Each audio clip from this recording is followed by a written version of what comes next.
நீங்கள் எனக்கு எப்படி இருந்தாலும் ஓகே. நான் அதை எப்படியா இருந்தாலும் டேக்கிள் பண்ணி நான் கூட வாழ்ந்துருவேன். நீங்கள் என்னை பற்றி தெரிஞ்சுக்கணும். நான் யார், என் லைஃப் ஸ்டைல் எப்படி இருக்குது, ஏன்னா நீங்கள் தான் கூட வாழ போகிறீங்க, எப்படி இருக்குன்னு தெரிஞ்சுக்கணும். எங்கள் ஃபேமிலி பெரிய ஃபேமிலிலாம் கிடையாதுங்க.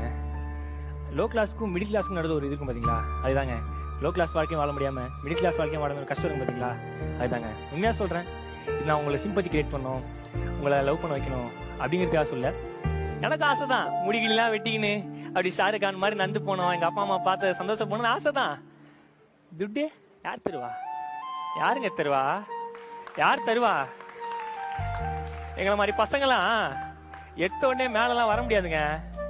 செருப்பு இருக்கு தெரியுமா, செருப்பு ஒரு வருஷம் யூஸ் பண்ணா தேஞ்சு இருக்கும் பாத்தீங்களா, அந்த மாதிரி தேஞ்சு தாங்க வரணும். இதான் என் மூஞ்சி, இதுதான் என் ரேஞ்சி. புச்சிக்குன்னா சொல்லுங்க, நம்ம காம்பினேஷன் பத்தி 1000 பேர் திட்டுவாங்க, கொல்லுவாங்க, நிறைய இருக்கும். நீங்க மனசை தட்டிட்டீங்க, ஓகேனா சொல்லுங்க, உடனே ஒத்துக்கிறேன்.